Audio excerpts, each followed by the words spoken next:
Why most people don't survive awakening part 2. You are not here to follow someone else's path. This is what most people have been doing.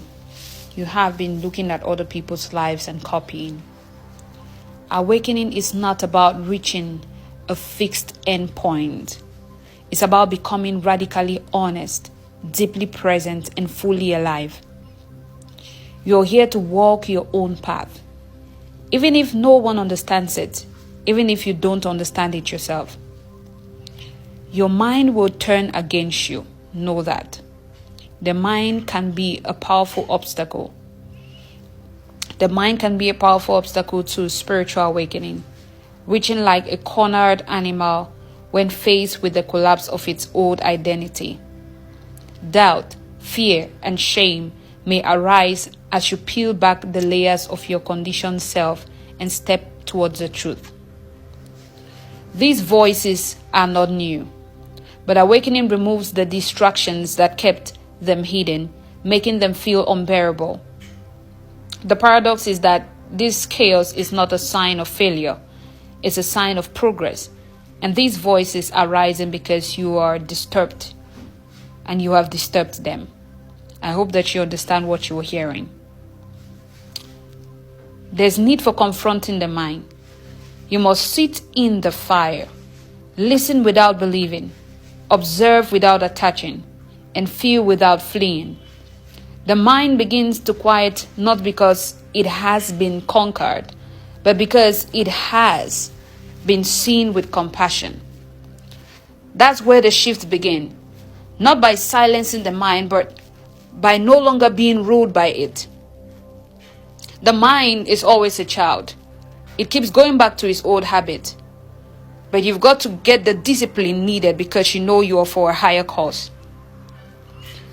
Solitude is a requirement, not a side effect. Solitude is not an unfortunate byproduct. Being spiritually awakened is something that you will need it. It's a requirement. It's a sacred space where the real work begins. You awaken in solitude, not in a crowd.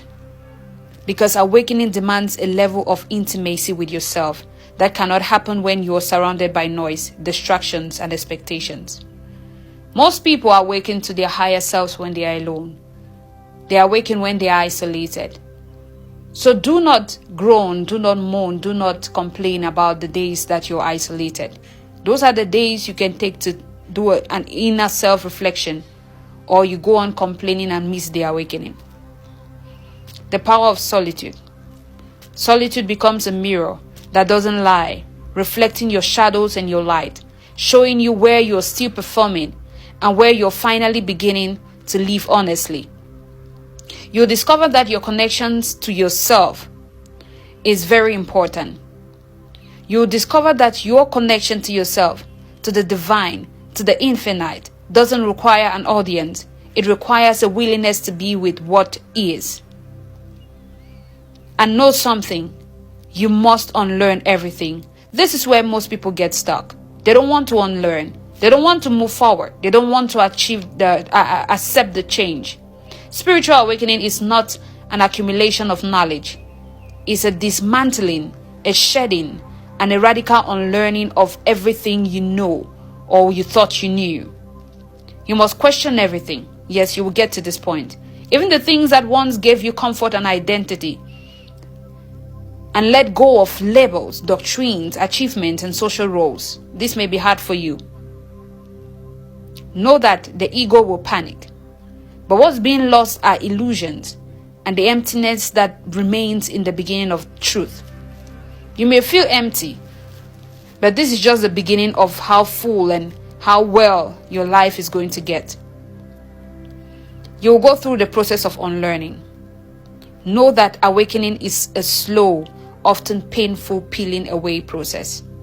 Peeling away of those lies, realizing that many of your thoughts aren't even yours, but echoes of systems, survival mechanisms, and outdated beliefs. The process is not glamorous, but a deep unraveling that often leaves you feeling like you know less now than you have ever known before. The truth doesn't need to be learned. It needs to be revealed. It needs to be remembered. And that revelation can only happen when you are brave enough to unlearn everything. It takes bravery to come to a point of self, to come to a point of acknowledgement of who you truly are. Authenticity.